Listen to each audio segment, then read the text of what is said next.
Professeur Didier Raoult, pouvez-vous résumer le rôle qu'a joué l'IHU Méditerranée Infection au cours de l'épidémie de Covid-19? Est-ce qu'il y a un point en particulier que vous souhaiteriez souligner? Si vous voulez, le fait d'avoir créé l'IHU, c'est de rassembler des capacités d'observation, de tests, de soins et de découverte. Et donc, c'est très précisément les points qu'on a pu développer au cours de cette épidémie.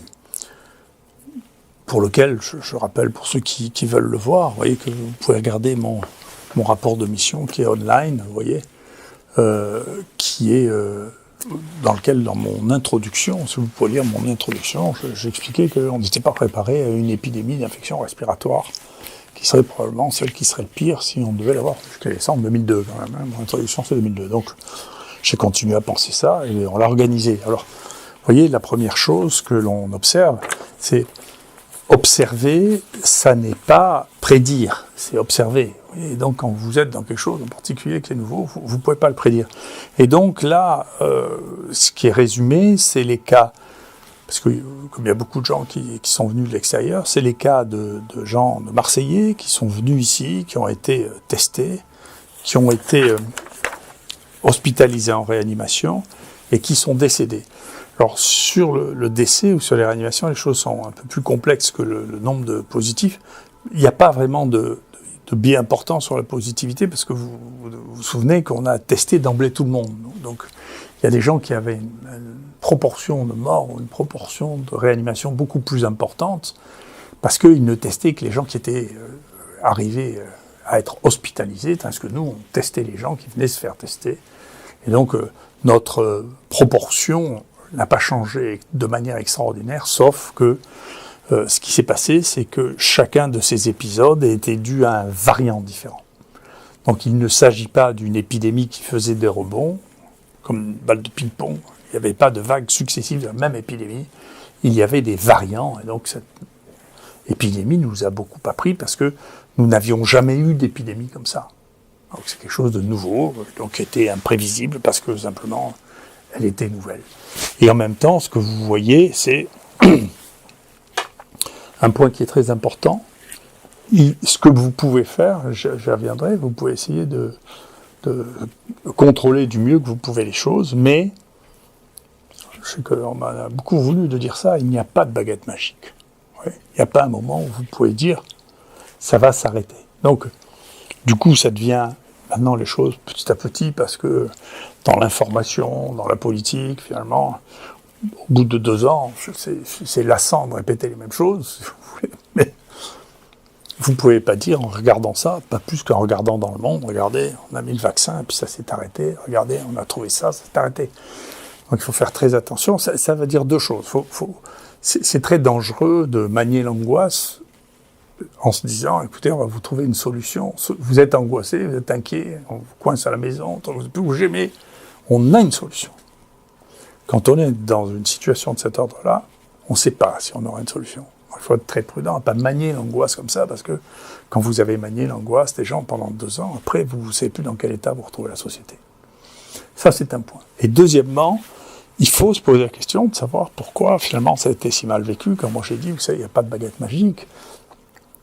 Et bien sûr, il y a toujours des philosophes qui ont réfléchi là-dessus. Celui qui me paraît le plus approprié, c'est Lasch, L-A-S-C-H, qui avait écrit il y a à peu près 30 ans, à propos de la démocratie américaine, que le monde moderne américain devenait entièrement narcissique, et tourné à se dire, regardez comme je suis beau, comme je vais rester beau, comme je ne vais pas vieillir, comme c'est moi, je me contemple, je suis toujours aussi beau, et qui a remplacé l'espoir de l'homme qui était la providence. C'est-à-dire, quand vous aviez une épidémie de cette nature-là, eh bien, vous attendiez la providence divine, que Dieu vous règle cette épidémie, parce qu'on ne savait pas quoi faire. Et donc, on défilait avec des statues, où on faisait des prières, où on faisait des prières spéciales pour pouvoir demander la providence divine qui permettait d'arrêter les choses. D'ailleurs, elles s'arrêtaient avec ou sans providence divine, parce qu'elles ont toutes fini par s'arrêter. Mais là, la providence, il explique ça très bien, c'est pas moi, c'est Lasch, il explique ça très bien, la providence, depuis que les religions ont perdu de leur importance dans les sociétés modernes, a été remplacée par l'idée de progrès qui va remplacer la providence. Et donc là, on est dans une caricature de cette situation dans laquelle, finalement, les espoirs qu'il y a eu sur le vaccin, etc., ça allait remplacer. Il y allait se passer un miracle. Voilà. Et il n'y a pas eu de miracle. Hein. Donc la providence n'a pas... On pense qu'on veut de la providence, d'ailleurs. Hein. Moi, je ne veux pas m'interférer avec les croyances religieuses. Mais la science n'a pas remplacé la providence. Elle n'a pas été capable de, malgré 12 milliards de personnes qui ont été, 12 milliards d'inoculations vaccinales, n'a pas permis d'avoir une révolution, la cinétique de l'épidémie qui a continué sa vie. Alors, ici, maintenant, dans la dernière phase, dans le nombre de morts, la proportion de ceux qui sont imputables, c'est à peu près 50% des gens qui sont morts avec le virus qui avait une responsabilité, mais chez des malades qui tous avaient des circonstances. On l'a vu, vous vous rappelez, j'avais montré ce travail de Laurent Tubiana. C'est les gens qui ont plus de 65 ans qui sont morts significativement. Pour les autres, il n'y a pas de mort significative. Et puis les gens qui avaient des maladies par ailleurs, des immunodépressions ou des problèmes génétiques qui sont plus sensibles aux infections, et pour lesquels il n'y a pas eu plus de morts que les autres années, parce que c'est des gens qui sont extrêmement fragiles et qui mouraient d'autre chose. Donc il n'y a pas eu, et d'ailleurs, honnêtement, il n'y a pas de diminution de la population a continué à augmenter en France comme dans le monde, et donc il ne s'est pas passé quelque chose qui était extraordinaire, qui n'a pas été arrêté non plus de manière extraordinaire, et donc une série de variants qui ont donné des épidémies différentes. Vous voyez, nous, depuis le début, on s'est beaucoup attaché à faire des séquences génétiques. On a été les premiers au monde à parler de variants. Et effectivement, notre variant qui nous a le plus préoccupé, c'est le 4. Et vous voyez, c'est celui qui était le plus mortel ici. De tous, c'est celui qui a été le plus dangereux. C'est le Marseille 4 qui a frappé toute la France. Hein. On l'a découvert ici. C'est celui qui est issu des élevages de visons. Et c'est celui qui a le plus tué de tous. Donc voilà, c'est la situation telle qu'elle est. Le variant actuel, les variants Omicron sont moins dangereux aussi bien pour les vaccinés que pour les non-vaccinés, parce que très souvent l'évolution naturelle des épidémies successives, comme ça, la différence c'est que maintenant on arrive à les étudier en étudiant les variants, font que les variants sont de plus en plus contagieux et de moins en moins dangereux, et que ça ressemble de plus en plus au coronavirus saisonnier qu'on a, les cas saisonniers qu'on a au rhinovirus. Mais alors, que suggérez-vous de faire ? Ah, ben moi je pense la même chose. Vous voyez, je m'excuse de vous présenter ça. Vous voyez, ça c'est tous les textes que nous avons. C'est un livre qu'on vient de faire avec Yanis. Tous les textes de tout ce que nous racontons les mardis. Et j'évite de parler trop ailleurs, même si je dois le faire de temps en temps parce que mon éditeur me le demande et que je lui dois bien ça, pour parler de mon livre. Mais j'évite de parler en dehors d'ici pour ne pas me faire piéger par des questions tordues qui amèneront à des découpages, si vous voulez, de ce que je dis. Donc 100% de ce que j'ai dit est là-dedans. Là, vous pouvez le lire. Donc si on vous dit « Monsieur Raoult a dit ça » ou « Monsieur Raoult a dit ça », ne le croyez pas. Regardez dans le livre, vous verrez tout ce que j'ai écrit. Bien entendu, on l'a relu, Yanis et moi, pour voir si nous avions des désaccords avec ce qui avait été dit ici. Non. On est d'accord avec nous-mêmes. Ce qui est le plus important, vous savez, c'est d'être d'accord avec soi-même. C'est pas d'être d'accord avec les autres, c'est d'être d'accord avec soi-même. Et donc, eh bien, je pense la même chose que ce que je pensais au départ sur les vaccins. Je pense la même chose, c'est-à-dire que les vaccins sont très utiles pour les gens qui ont un risque de faire une forme grave. Je pensais dès le départ que la chance de contrôler, en particulier dès qu'on a vu qu'il y avait un foyer qui revenait des visons, que la chance de contrôler par les vaccins une maladie qui se développait chez les animaux était très faible. Qui plus est, en voyant les différents variants, on se doutait bien qu'il y aurait des variants qui seraient de plus en plus résistants à la vaccination. Je suis d'accord d'ailleurs que même aux États-Unis, le CDC dit maintenant c'est plus la peine de refaire des boosters chez les gens en dehors de ceux qui ont les facteurs de risque. Il faut attendre une nouvelle génération de vaccins ou autre chose pour pouvoir avoir une couverture vaccinale qui ait un sens en dehors de ceux qui ont de risque de faire des formes graves. Donc le soin est très important, les gens se posent la question, j'avais un ami qui m'en parlait encore tout à l'heure, de qu'est-ce qui s'est passé en Afrique. Moi je vous le dis, ce qui se passe en Afrique, d'abord bien sûr, il y a la consommation majeure de médicaments contre le paludisme qui ont tous une efficacité plus ou moins importante contre le virus.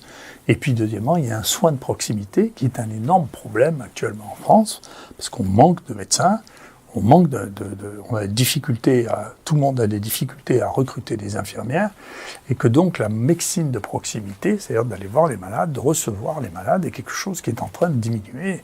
Et c'est pas du tout le cas en Afrique. Il y a une médecine communautaire, il y a des officiers de santé, des infirmiers qui vont voir les malades et qui les soignent. Après, peu importe ce en quoi vous croyez, ce en quoi vous ne croyez pas, quand on soigne les malades, ils vont mieux que quand on les soigne pas. Voilà, c'est vrai depuis des centaines d'années. Ça serait une remise en cause absolument terrible de tout ce qu'est la médecine même, que de dire il n'y a pas de différence si vous ne soignez pas les malades et si vous les soignez. Encore une fois, j'incite à relire La peste de Camus. Même la peste, les gens les soignaient. Et nous, on a des éléments de littérature qu'on réanalyse du XVIIIe siècle, sur la peste à Marseille, qui montre que quand les gens étaient soignés, la mortalité était plus faible que quand ils n'étaient pas soignés. Quand c'était la peste, on n'avait pas de baguette magique, on n'avait pas de vaccin, on n'avait pas de traitement antibiotique. D'accord ? Donc il y a des moyens médicaux anciens. Je vous rappelle que beaucoup de choses que nous utilisons sont des extraits de plantes, de champignons, de bactéries, des choses que nous utilisons maintenant. Donc il y a plein de moyens thérapeutiques ou d'aide, et y compris la suggestion, y compris le fait de rassurer les gens. C'est une chose qui est importante dans les soins médicaux. Les soins médicaux, il ne faut pas oublier les soins médicaux. Ça ne peut pas être remplacé par des informations journalistiques ou par des décisions politiques ou par des informations par Internet. Le soin est un artisanat. Cet artisanat doit persister pour s'occuper des gens. Le troisième point, bien sûr, c'est non pas la recherche, qui est une chose. Chercher, il suffit de dire que l'on cherche pour dire qu'on fait de la recherche. Nous, notre truc ici, ça a toujours été la découverte. C'est pour ça que, mon Dieu, je ne suis pas extrêmement sensible à l'ensemble de l'avalanche d'ennuis qu'on essaie de me faire, parce que, si vous voulez, le nombre de choses qu'on a découvert ici et qui sont dans la littérature et qui sont définitivement considérables. Donc on a, je vous l'ai dit, on a séquencé un nombre de microbes qui est absolument extraordinaire. On a probablement séquencé plus d'espèces bactériennes différentes que on doit faire partie des 3 premiers centres au monde. On a, là vous avez la liste déjà d'une partie des bactéries que nous avons découvertes ici, décrites ici, nommées ici. C'est un grand plaisir de nommer les microbes. Rien que on en a trouvé à peu près 1 millier, plus 2 grands groupes de virus géants, les 2 premiers. Et là, vous voyez rien que sur celui-là, parce qu'elles sont taguées, elles sont faciles à regarder. Regardez PubMed, Bacilliensis, Phocéensis, Timonensis. Et rien que ça, vous en avez près de 500 qui sont dans la littérature, et qui sont dans les banques de données, et qui sont dans les collections de souches. Et c'est définitif. Vous voyez, c'est pas des travaux qui sont fluctuants d'un laboratoire à un autre, c'est de la découverte.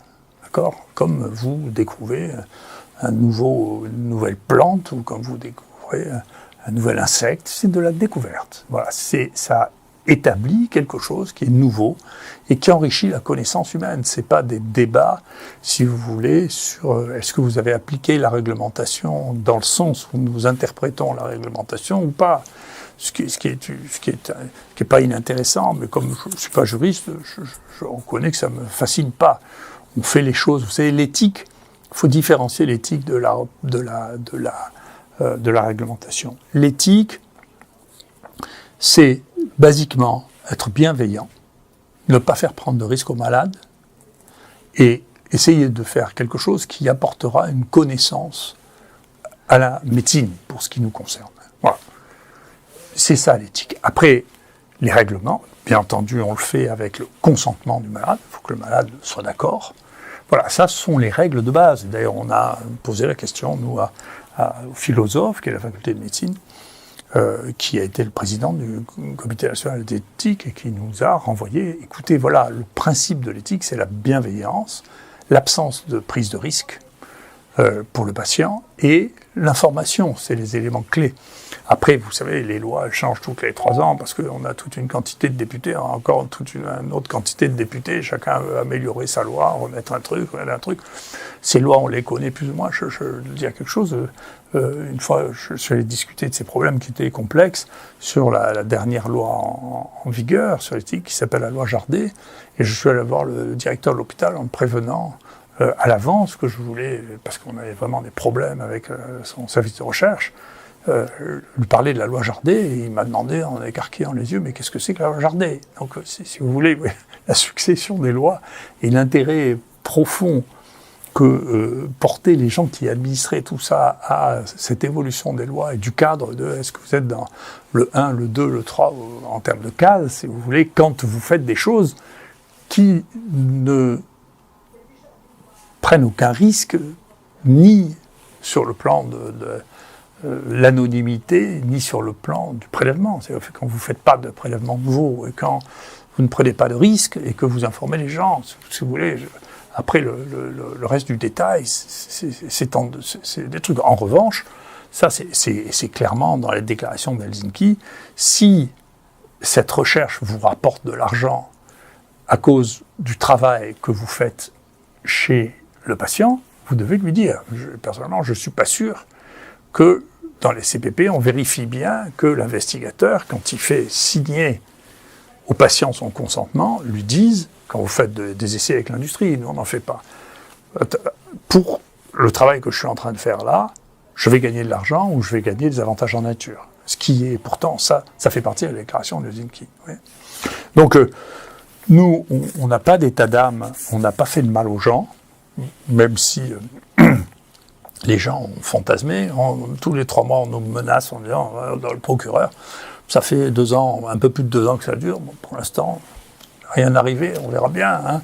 Je ne suis pas sûr qu'il n'arrive rien au ministre. Hein. Pour l'instant, la Cour de justice de la République est en train d'en faire l'investigation. On verra le résultat.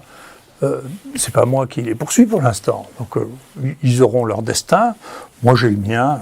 Écoutez, c'est vrai que la dernière injonction a été un peu cocasse parce que j'étais pas concerné ni sur les prélèvements, ni sur les décisions qui dépendaient de l'assistance publique. Le comité d'éthique, ça avait été signé par le doyen de la faculté. Donc, moi, je veux bien, mais je le répète, s'il y a un chien qui est mordu à la Timone, c'est pas moi qui l'ai mordu, je vous le dis, je n'y vais pas, je n'ai pas croisé de chien. Et donc, c'est indépendant de ma volonté si les chiens se font mordre dans la cour de la Timone. Voilà.